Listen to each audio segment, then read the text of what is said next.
नमस्कार, जोहार, अभिनंदन आपका। मैं अरविंद मुखातिब हूँ आपसे और आप देख रहे हैं लोक चेतना। मित्रों, झारखंड में इन दिनों एक स्पष्ट संकेत दिखने लगा है, जो मुख्यमंत्री हेमंत सोरेन के लिए, सत्ताधारी गठबंधन के लिए, झारखंड में जो लोग सरकार चला रहे हैं उनके लिए एक संकट के संदेह, संकट की आशंका दिख रही है। वजह आश्चर्यजनक ये है कि वजह विपक्ष का कोई बड़ा आंदोलन, विपक्ष का कोई बड़ा खुलासा, विपक्ष की कोई बड़ी मुहिम ऐसा नहीं है, लेकिन कई ऐसी घटनाएं विकसित हुई हैं एक के बाद एक, स्वतःस्फूर्त, या फिर हो सकता है कि ये संयोग नहीं प्रयोग भी हो, और उसकी वजह से आप कह सकते हैं कि मुख्यमंत्री हेमंत सोरेन की पेशानियों पर बल दिख रहे हैं और ये साफ दिखने लगा है कि अगर उन्होंने इन बीमारियों का जल्दी इलाज नहीं किया, इन समस्याओं का जल्दी समाधान नहीं किया, तो उनकी परेशानी और भी बढ़ सकती है। क्या है वो समस्याएं, क्या हो सकता है उसका समाधान, मुख्यमंत्री हेमंत सोरेन और उनकी सरकार, उनके गठबंधन के साथी क्यों है परेशान, क्या है परेशानी, और इन सभी मुद्दों पर कौन लोग हैं, वो कारक कौन से हैं जिसकी वजह से हेमंत सोरेन की परेशानी बढ़ी हुई है, इस सरकार की परेशानी बढ़ी हुई है, उन सभी विषयों पर बात करने के लिए हमारे साथ झारखंड के वरिष्ठ पत्रकार और हमारे पुराने साथी, लोक चेतना के पुराने हमसफर शंभुनाथ चौधरी जी हैं हमारे साथ। स्वागत है उनका लोक चेतना के इस कार्यक्रम में। और हम शंभुनाथ जी के साथ चर्चा के जरिए समझने की कोशिश करेंगे संक्रमण के इस नए सिलसिले को, और उसका क्या कुछ हो सकता है निराकरण, उसके पीछे के कारण क्या हैं, और उनके पीछे के अगर नेपथ्य में कुछ खिलाड़ी हैं तो उन खिलाड़ियों के चेहरे कौन कौन से हो सकते हैं, उन संभावित चेहरों पर भी बात करेंगे। तो शंभुनाथ चौधरी जी का एक बार पुनः स्वागत। शंभू जी, जो अभी दिख रहा है झारखंड में विपक्ष की तो तरफ से, चाहे भारतीय जनता पार्टी हो, चाहे आजसू हो, चाहे दूसरी अन्य पार्टियां हो, उनकी तरफ से कोई बड़ा आंदोलन, कोई बड़ा खुलासा, कोई बड़ी सरगर्मी नहीं दिख रही है। रूटीन बयान आते हैं और उसमें अलग अलग घटनाओं की चर्चा होती है, अलग अलग मामलों की चर्चा होती है, लेकिन वो इतना बड़ा मुद्दा नहीं बन पाया है जिसकी वजह से झारखंड की हेमंत सोरेन सरकार को परेशान होना पड़े। लेकिन कई चीजें, जैसे अभी ताजा मामला है जो कुर्मी आंदोलन है, एसटी सूची में शामिल करने के लिए वो जो आंदोलन कर रहे हैं उसकी वजह से कहिए, और थोड़ा पीछे जाएं तो नगड़ी में जो आंदोलन है, रिम्स 2 के जो प्रस्तावित रिम्स 2 है निर्माण, उसके विरोध में जो आंदोलन विकसित हुआ है, या उससे थोड़ा सा और पहले देखें तो सूर्या हांसदा का जो एनकाउंटर प्रकरण है, हाल में उसमें एक डेवलपमेंट भी हुआ है कि सीबीआई जांच की मांग को लेकर दिवंगत सूर्या हांसदा की पत्नी और मां ने एक क्रिमिनल रिट दायर की थी और उसे हाईकोर्ट में सुना गया है। तो उसमें भी अब हो सकता है कि हाईकोर्ट का दखल उसमें हो और जांच की शुरुआत हो। इसके पहले हूल दिवस पर जो कुछ हुआ उस पर तो एक बार साझा चर्चा हम लोग कर भी चुके हैं। तो मिला जुला के इसमें जो दिख रहा है, अगर हूल दिवस के मामले को, सूर्या हांसदा प्रकरण को देखें अगर गौर करके, यहाँ तक कि नगरी में जो रिम्स प्रस्तावित है, रिम्स 2 का निर्माण, उसको भी आदिवासियों में एक रिजेंटमेंट है, एक नाराजगी है, और उसको एड्रेस करना ज्यादा जरूरी लग रहा है हेमंत सरकार के लिए। पेशा कानून को लेकर जो बात हो रही है उसमें जिस तरह से तलवारें खींची है सरना और ईसाई आदिवासियों के बीच में, और जिस तरह की बातें हो रही हैं, तो उसमें भी एक विभाजक रेखा दिखने लगी है, और ये जाहिर है कि ये वोट बैंक जेएमएम और कांग्रेस का ही है, तो वहां भी ये तमाम परेशानियां हैं।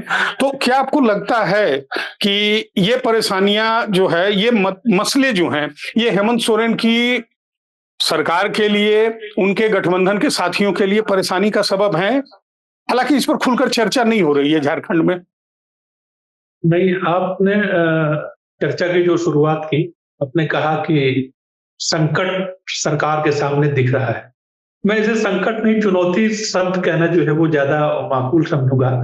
संकट नहीं है, ऐसा संकट वो है कि भैया सरकार लगे कि भैया अब आगे एक कदम न बढ़ पाए, या ऐसा संकट जो लगे कि अभी इसका तत्काल कुछ चीजें ऐसी हैं जो वक्त के साथ एड्रेस हो जाती हैं और थोड़ा उनको वक्त देना पड़ता है। तो लगता है कि कुछ मामले जो है ऐसे कि कई बार ठंडे पड़ जाते हैं या फिर उसकी तीव्रता उतनी नहीं रह पाती। अब देखिए, कुर्मी आंदोलन की बात हम लोग करें, 2022 से रेल टेका डहर छेका आंदोलन जो है इन लोगों ने शुरू की, शुरुआत हुआ आंदोलन का। उसके बाद 2024 में चुनाव की वजह से यह स्थगित था। 20 सितंबर को ये लोग एक तय तारीख इन्होंने कर ली है कि 20 सितंबर को उतरेंगे और अपनी मांग पे जोर देंगे। इस बार इनको हाइप थोड़ा ज्यादा मिला, जबकि पिछली बार 2023 में 2022 में 5 दिन 7 दिनों तक चला था इनका आंदोलन और कई स्टेशनों पे जो है वो ट्रेनें रुकी थी, 200 से ज्यादा ट्रेनें प्रभावित हुई थी। इस बार तो पहले ही दिन में गृह मंत्रालय की ओर से कहा गया कि हाँ, कोई आश्वासन मिला। किसने दिया, क्या किया, ये बात नहीं है। बात वही जो पहले होती थी, जहां तक वही तक। अब ये सवाल ये है कि कुर्मी आंदोलन बल्कि कहिए, कुर्मी नहीं कुर्मी कहते हैं, वो ये कहते हैं कि बिहार के कुर्मी अलग हैं, हम कुर्मी कुर्मी हम कोशिश करेंगे जिनका कि इसमें वो कुर्मी के विश्लेषण पर ज्यादा नहीं, उसके जो इम्पैक्ट है उसका हम उसकी बात ज्यादा करें। जी हाँ, ठीक है। तो उसका इम्पैक्ट है कि भाई अब दुविधा क्या है सरकार के सामने, सरकार का इस पे स्टैंड क्या होगा। कुर्मियों की मांग है और आदिवासी संगठन भी उसके खिलाफ गोलबंद हो रहे हैं। तो सवाल ये है कि और आदिवासी संगठनों की मांग है कि सरकार का भी स्टैंड इस पे सामने आना चाहिए।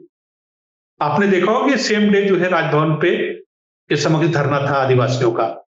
तो दुविधा यही है कि हेमंत सोरेन किधर या उनकी सरकार जो है वो किधर खड़ेगी, कुर्मियों की मांग के साथ खड़ी होगी या आदिवासी जो डिमांड कर रहे हैं कि भाई इनकी मांग नाजायज है, इसके दुविधा है। मैंने जरा शुरुआत में ये बात कही कि कुछ चीजें ऐसी हैं जो थोड़ा वक्त के साथ। अब सवाल ये है कि कुर्मियों का आंदोलन एक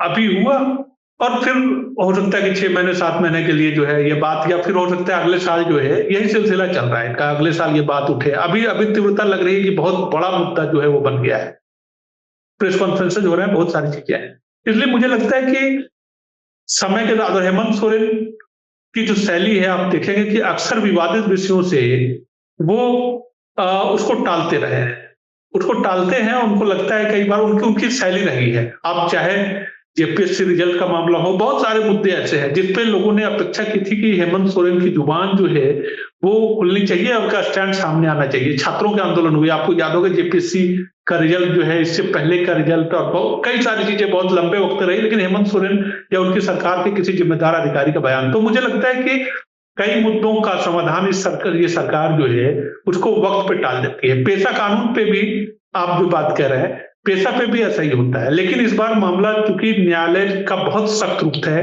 कल भी यानी कल 24 सितंबर को दोबारा सुनवाई होनी है, जिसमें कोर्ट ने कहा था कि भाई अगर लागू नहीं करें, और एक रोक तो लगा ही दी है। एक और मामला है जिसपे सुप्रीम कोर्ट में बात, एक चुनौती और है जो न्यायालय से जुड़ी हुई चुनौती का जिक्र कर रहे हैं कि सारंडा को सेंचुरी घोषित अगर नहीं करेंगे तो चीफ सेक्रेटरी को सुप्रीम कोर्ट ने कहा कि जेल भेज देंगे। आज आज जब हम लोग बात कर रहे हैं 23 सितंबर को, तब मुख्यमंत्री ने इस पर बैठक भी की है। खबर ये है कि बैठक की है, अब इसका समाधान है। शंभू जी, इन मसलों की गंभीरता इसलिए बढ़ जाती है कि अगर कुर्मी आंदोलन को देखें तो ये मसला भले आंदोलनकारियों की तरफ से कहा जा रहा हो कि ये पहचान, संस्कृति के संरक्षण और तमाम चीजों से जुड़ा हुआ है। आप और हम भी जानते हैं, पत्रकार के तौर पर भी, और राजनीति की निगरानी आपने भी की है, हमने भी की है, कर रहे हैं, तो समझ में आता है अधिकारों की लड़ाई ये ज्यादा है। और ये कोशिश है कि एसटी सूची में शामिल होकर रिजर्वेशन और तमाम संसाधनों पर अधिकार ज्यादा मिले, इसकी लड़ाई दरअसल ये है। तो जहां अधिकारों का सवाल होता है और एक बड़ा समुदाय, ताकतवर समुदाय अगर उसके पीछे हो, तो वो बहुत ठंडा होगा मसला।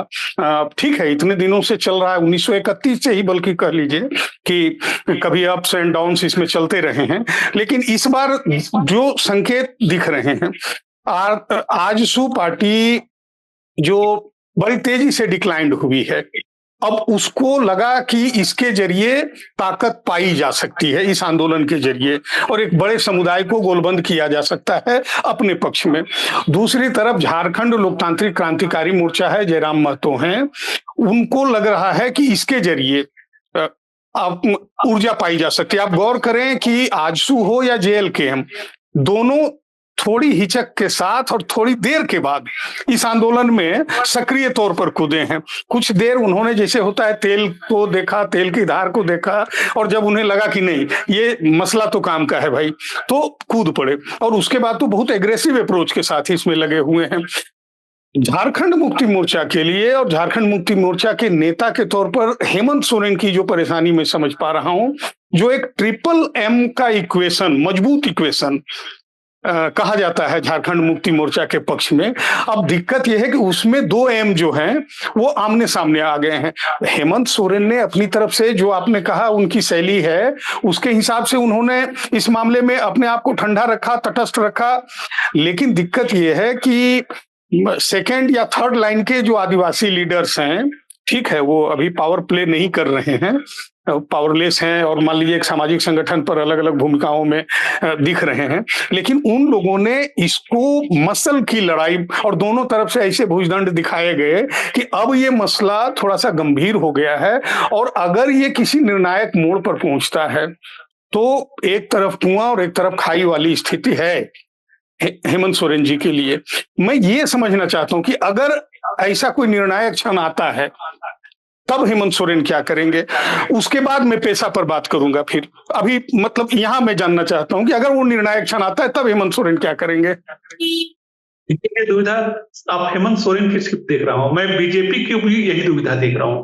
बीजेपी भी तो इसी दुविधा में है। बीजेपी बल्कि दो मुद्दों में दुविधा पे है, आदिवासियों से जुड़े हुए सरना कोड के मुद्दे में भी दुविधा पे है और इस मुद्दे पर भी दुविधा में है। तो देखिए, मैं आप देख रहे हैं कि इसको एक संकट के तौर पर, मैं इसको चुनौती के तौर पे देख रहा हूं। ये ठीक बात कह रहे हैं कि थोड़ी सामाजिक समरसता, जिस तरीके से इस बार आमने सामने की जिस तरीके की बयानबाजी हुई, सोशल मीडिया का दौर है, किसका बयान कब किसके दिल पे लग जाए और कब वो एक चिंगारी जो है वो आग के रूप में भड़काए, ये कहना जो है बड़ा मुश्किल है। मणिपुर में ऐसा ही हुआ। ये बात उस हिसाब से आप देखेंगे कि अगर कोई ऐसी परिस्थिति बनती है, कानून व्यवस्था को लेकर कोई चुनौती पैदा होती है, कोई टकराव पैदा होता है, तब सरकार के लिए बहुत बड़ा माने एक संकट की स्थिति बन सकती है। अभी सरकार ने चूंकि उस पर निगरानी रखी है, बहुत सारी चीजें हैं। बीजेपी के सामने भी तो यही दुविधा है। बीजेपी कहां खुल के आ रही है? उनके दो विधायक जो है, रोशन लाल चौधरी और नागेंद्र महतो, ये दो लोग आए आंदोलन में, लेकिन विद्युत मरण महतो आए क्या? और कोई लीडर आया क्या? या बीजेपी के किसी लीडर ने इस पे खुल के बात कही क्या? तो जो दुविधा बीजेपी के सामने है, और जब तक ये पॉलिटिकल मुद्दा नहीं बनेगा, अब पॉलिटिकल मुद्दा कौन बनाएगा? जो सशक्त विपक्ष है। तो बीजेपी जब तक इसको सशक्त बनाने की स्थिति में है नहीं, तो इसलिए कोई राजनीतिक संकट नहीं होने जा रहा है। कानून व्यवस्था का मसला ये बन सकता है मेरे हिसाब से कि कानून व्यवस्था, इसकी वजह से चुनौतियां जो पैदा हो सकती हैं वो विधि व्यवस्था से जुड़ी हो सकती हैं। और दूसरी बात क्या है कि ये जो निर्णय लेने का जो मामला है वो केंद्र का मामला है। अनुसूचित जनजाति का मामला कौन तय करता है? केंद्र तय करता है। अनुशंसा तो करनी होगी, यहाँ से सिफारिश तो भेजनी होगी। नहीं, ठीक है, सिफारिश तो भेजनी होगी, आप ठीक बात कह रहे हैं। सिफारिश तो इन्होंने सरना कोड का सर्वसम्मति से भेजा, सर्वसम्मति से भेजा। केंद्र ने उसी तरीके से मुद्दे पे एकदम बिल्कुल ठंडे बस्ते में रखा है। तो मेरा ख्याल है कि हेमंत सोरेन भी जो है, जैसे सरना कोड का मसला, यहाँ पे स्पेशल सेशन बुला के सरना कोड की भाई सभी पार्टियों ने, बीजेपी ने भी सपोर्ट किया, करना पड़ा। सरना कोड की सिफारिश इन्होंने भेजी, तो वो आप याद करें पूरी विधानसभा ने पूरे कंसेंसस के साथ जो है, सर्वसम्मति के साथ ये किया। इस मामले में पहले तो डिसीजन लेके ये भेजे तो सही। हाँ, नहीं भेजेगी ना, नहीं भेजेगी। कैसे भेजेगी? हेमंत सोरेन जो है अपना जना था, जो आदिवासियों को नाराज करके, बड़े तबके को नाराज करके कैसे भेजेंगे? कभी नहीं भेजेंगे। ये कभी संभव ही नहीं है कि जब तक हेमंत सोरेन की सरकार है, बल्कि बीजेपी की सरकार भी नहीं भेज पाएगी। इनको केवल झारखंड में आदिवासियों का वोट चाहिए क्या?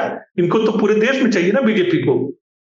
हेमंत सोरेन के लिए झारखंड की लड़ाई हो सकती है, बीजेपी के लिए तो पूरे देश की लड़ाई है। और ये मैसेज अगर चला जाएगा कि कुर्मी जाति को एसटी का दर्जा मिलने से आदिवासियों के हक में सेंधमारी हो रही है, तो बीजेपी को कितना बड़ा पूरे देश के स्तर पर नुकसान उठाना पड़ेगा, इस बात को आप समझ सकते हैं। इसलिए ऐसा कभी होने नहीं जा रहा है। अभी तो फिलहाल आप कह सकते हैं कि वो हैव नॉट है झारखंड में, झारखंड में आदिवासी जी। वोट और आदिवासी सीटों पर क्या स्थिति है भारतीय जनता पार्टी की, आप बेहतर जानते हैं।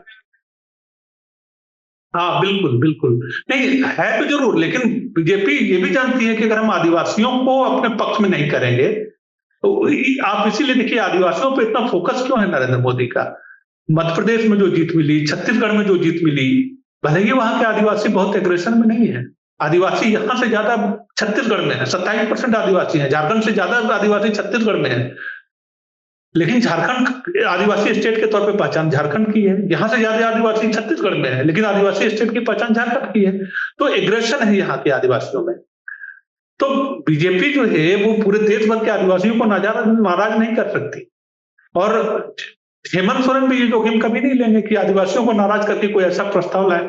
अब कुर्मी जो है, अब दूसरी बात है कि महतो को समुदाय का या कुर्मी समुदाय के हितों को साधने के लिए उनके पास तमाम तरीके हैं। उनको राजनीतिक तौर पे महत्व देना, ऐसे लोगों को बड़े आयोग में बिठा देना, बहुत सारी चीजें। अभी आपने देखा कि इससे पहले तो जानकी योगेंद्र जो गोमिया वाले विधायक हैं वो थे पिछड़ा वर्ग आयोग के अध्यक्ष। तो ऐसे कई चीजें हैं जिसका कि कुर्मियों को शांत करने का तरीका जो है कि हाँ, मतलब कुछ जो राजनीतिक तौर पे मुखर सिंबॉलिक इंपॉर्टेंस देकर इस मामले को शांत करने की कोशिश की जाए। लेकिन हाँ, लेकिन पेशा के मामले में आपने जो कहा जी, लेकिन पेशा के मामले में आपने जो कहा, वहां तो न्यायालय का दबाव भी है, न्यायालय भी एक पक्ष है कह लीजिए, और उस मामले में फैसला तो लेना होगा। और हाल के दिनों में जिस तरह से, मैं इसे इसीलिए केवल संयोग नहीं कहता हूं, कुछ प्रयोग भी इसमें शामिल है।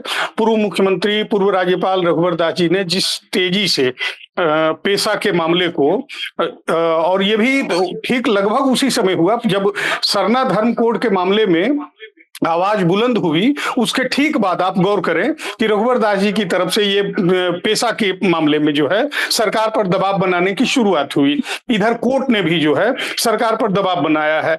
अब सवाल ये है कि जिस तरह से रूढ़िवादी व्यवस्था की बात हो रही है और रूढ़िवादी परंपरा व्यवस्था के नाम पर एक विभाजक रेखा खींचने की कोशिश की जा रही है ईसाइयों में और सरना आदिवासियों में, तो जाहिर है कि वो इम्पैक्ट भी तो निगेटिव ही होगा और एक परेशानी का सबब या चुनौती आप कह लीजिए आपके शब्दों में ही, तो एक नई चुनौती तो होगी हेमंत सोरेन के लिए। आपको क्या लगता है? ये बात है कि मैं कुर्मी आंदोलन के बजाय पेशा का जो मुद्दा है उस पे हेमंत सोरेन की सरकार ज्यादा फंसी हुई दिख रही है, और इस मुद्दे पे इनको निर्णय पे तो पहुंचना होगा, इस बात को तय मानिए, क्योंकि हाईकोर्ट और सुप्रीम कोर्ट तक भी ये मामला है। सुप्रीम कोर्ट में भी कुछ आवेदन पड़े हैं, कुछ अर्जियां पड़ी हैं, उस पर कब सुनवाई हो जाएगी। कल हाईकोर्ट में सुनवाई होनी है, और हाईकोर्ट का जो स्थिति है, माने हाईकोर्ट ने जिस तरीके से सख्त रुख अपनाया है, और चूंकि ये भाई एक कानून है जिसको आपको लागू करना है, आपने उसकी नियमावली पे जो आखिरी उसका चरण होता है वो भी पूरा कर लिया, एक बड़ा सेमिनार होता है वो भी पूरा हो चुका है, तो पेशा तो इनको लागू करना है। अब इसमें हेमंत सोरेन रास्ता ये निकाल रहे हैं कि कैसे नियमावली में कुछ ऐसी तब्दीलियां की जाए या ऐसा कुछ ऐसे प्रावधान रखे जाए जिससे क्रिश्चियन आदिवासी जो है वो कम से कम प्रभावित हो। आप ठीक कह रहे हैं कि क्रिश्चियन आदिवासियों को साधना, क्योंकि उससे उनके नाराज होने का खतरा है। लेकिन सवाल ये है, आप अल्टीमेटली देखेंगे तो क्रिश्चियन आदिवासी जाएंगे कहाँ, फिर किधर जाएंगे? क्रिश्चियन आदिवासी भाजपा के साथ तो जा नहीं सकते नहीं, लेकिन ये एक महीन फर्क, एक बहुत महीन जो पकड़ अलग अलग है वो मैं बताना चाहूंगा, जो मुझे एक आदिवासी विशेषज्ञ नहीं बताई है, आदिवासी जानकार नहीं बताई है, मैं आपको बता रहा हूं। झारखंड मुक्ति मोर्चा की आदिवासियों पर बहुत मजबूत पकड़ है, इससे इनकार नहीं है। लेकिन आप गौर करें कि संथाल परगना और कोल्हान में तो झारखंड मुक्ति मोर्चा जब सीट बंटवारे की बात होती है गठबंधन के भीतर, तो वो ज्यादा से ज्यादा सीट लेती है। लेकिन अगर आप गौर करें कि अगर बात दक्षिण छोटा नागपुर की आती है, खास तौर पर वहां जहां ईसाई मिशनरियों का वर्चस्व है, रांची, खूंटी, सिमडेगा, इस तरह के जो जिले हैं, तो वहां देखिए वो सीटें कांग्रेस को दी जाती हैं। और जिनके बारे में उन्होंने नाम लेने से मना किया है, इसलिए मैं बता रहा हूं, उन्होंने उन आदिवासी जानकार ने स्पष्ट कहा कि इन इलाकों में अभी भी झारखंड मुक्ति मोर्चा को, हेमंत सोरेन को, या मतलब कि कांग्रेस के अलावा और किसी पार्टी को पसंद नहीं किया जाता है। वहां कांग्रेस का ही वर्चस्व है। और जाहिर है कि अगर सरना आदिवासी और क्रिश्चियन आदिवासियों के बीच में एक स्पष्ट विभाजक रेखा बनती है पेशा की वजह से, तो जैसा कि उन्होंने बताया कि तब हेमंत सोरेन की यह मजबूरी होगी अपने बड़े जनाधार को देखते हुए कि वो ईसाई मिशनरियों के और ईसाई वोटरों के खिलाफ और सरना जो आदिवासी हैं उनके पक्ष में खड़े हों। आपको क्या लगता है इस मामले में? देखिए, क्योंकि उनको राजनीति करनी है, तो कोई ऐसा मैसेज तो वो नहीं लेने जाने देंगे कि ऐसा लगे कि हाँ भाई हम लागू कर रहे हैं पेशा कानून, तो ये ईसाइयों के खिलाफ जाएगा। कम से कम हेमंत सोरेन कोशिश यही करेंगे, लागू तो होना है, इस बात को आप समझिए। और इसमें ज्यादा देर की गुंजाइश अब नहीं है, क्योंकि न्यायालय का दबाव जिस तरीके के है और उसकी वजह से जैसे इनको फंड से वंचित रहना पड़ रहा है, केंद्र सरकार बहुत सारे फंड्स जो है वो रोक रही है, तो इनको डिसीजन तक पहुंचना होगा। इसमें जो मैं हेमंत सोरेन का जो फार्मूला है कि मुद्दे को तब तक टालो जब तक कि वो ठंडा न पड़ जाए, ये इस मामले में कम से कम नहीं होना जा रहा है। और इस सरकार को एक डिसीजन पे पहुंचना होगा। ये दो मुद्दे, एक यहाँ और एक सारंडा को सेंचुरी घोषित करने का मुद्दा, क्योंकि इस बार न्यायालय जो है उसका पहरा बहुत सख्त है और इसमें आपको एक डिसीजन पे पहुंचना होगा। और चुनौती यही है कि हेमंत सोरेन कैसे इसमें कुछ कलाबाजी दिखा पाते हैं, कैसे कलाकारी दिखा पाते हैं, ताकि उनका सियासी नुकसान कम से कम। चलिए, लेकिन सारंडा के इशू पर इतने विचलित क्यों दिख रहे हैं? मान लीजिए कोर्ट का जो एग्रेशन है वो तो समझ में आता है, लेकिन ये मतलब कि अगर मान लीजिए उसको सेंचुरी घोषित करना है और माइनिंग और दूसरी गतिविधियों पर थोड़ा असर होगा भी, तो व्यापक हित को देखते हुए, पर्यावरण के और राज्य की जनता और देश की जनता के व्यापक हित को देखते हुए क्यों मतलब कि अदालत के साथ जाना उनके लिए क्यों संभव नहीं हो पा रहा है?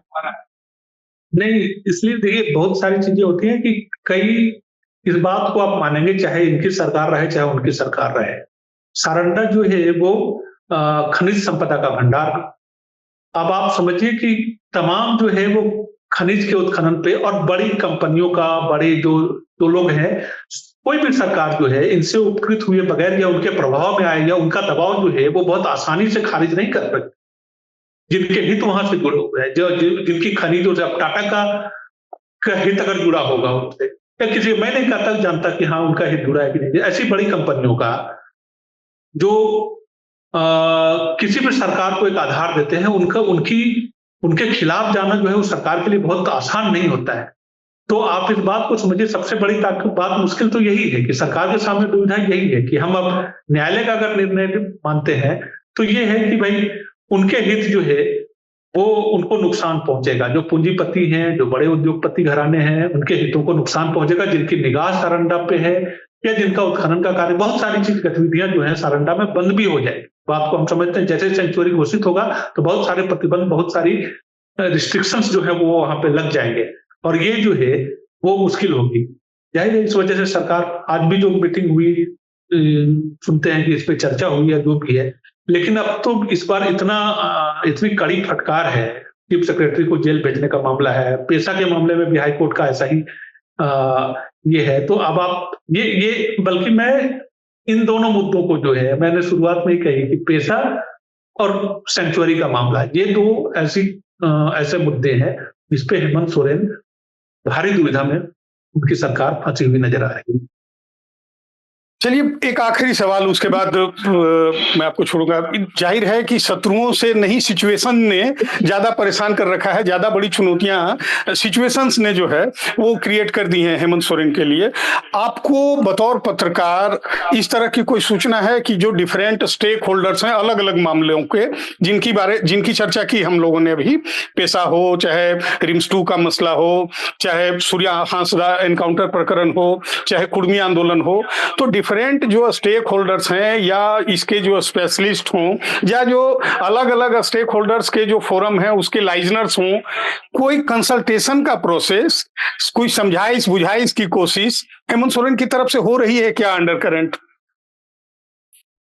नहीं, देखिए, कुछ तो चल रही है, इसमें कोई दो राय नहीं है, क्योंकि इन मुद्दों पे, जैसे आपने कहा सूर्या हांसदा के मुठभेड़ के मुद्दे पे सरकार की ओर से जवाब देना जो है वो मुश्किल हो गया भाई। क्योंकि अगर हेमंत सोरेन की जुबान से कोई बात निकलेगी, बाकी लोगों का कह देना, उनके पार्टी के कुछ नेताओं का कह देना अलग बात है, लेकिन आदिवासी के सेंटिमेंट के खिलाफ अगर कोई बात चली जाए, अब न्यायालय का आदेश, अगर न्यायालय का आदेश आया, अगर मान लिया आ जाए कि जैसे सीबीआई जांच के लिए गई है उनकी पत्नी और उनकी मां, आदेश आ जाएगा तो होगी जांच।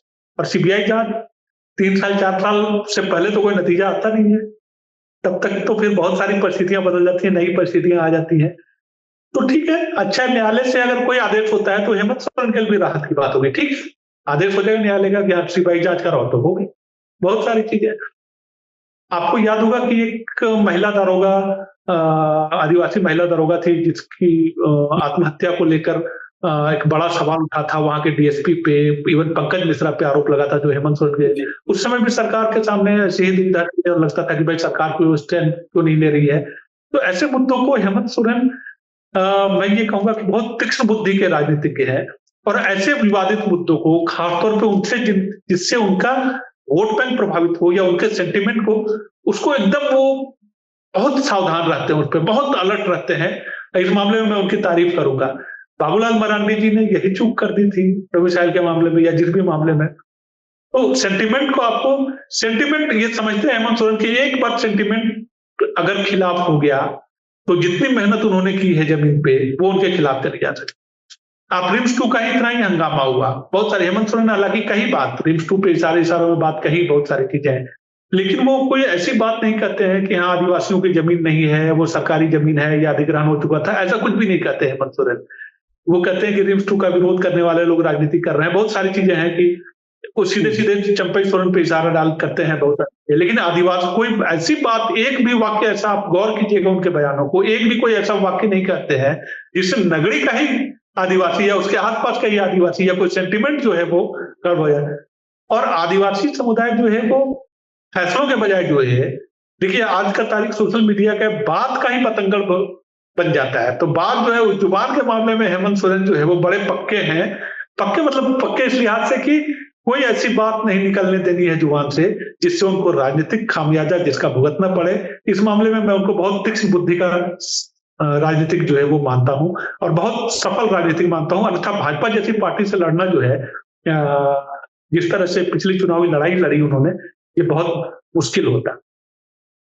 मतलब साफ है कि अगर वक्त को मरहम बना लिया है हेमंत सोरेन जी ने, तो उनके विरोधी जो हैं, राजनीतिक बातें मैं कर रहा हूं, अगर उनके राजनीतिक विरोधी हैं और उन्हें पटखनी देना चाहते हैं तो उन्हें भी काफी धैर्य रखना होगा और उनका जो भी आंदोलन हो या कार्यक्रम हो बहुत लंबे समय के लिए दीर्घकालिक भी योजना बनानी होगी, तभी वो मतलब चुनौती को जो है परिणत कर सकते हैं इनके लिए बड़े चैलेंज के रूप में और एक इनके नुकसानदेह घटनाक्रम के रूप में। अभी फिलहाल ऐसा नहीं दिखता।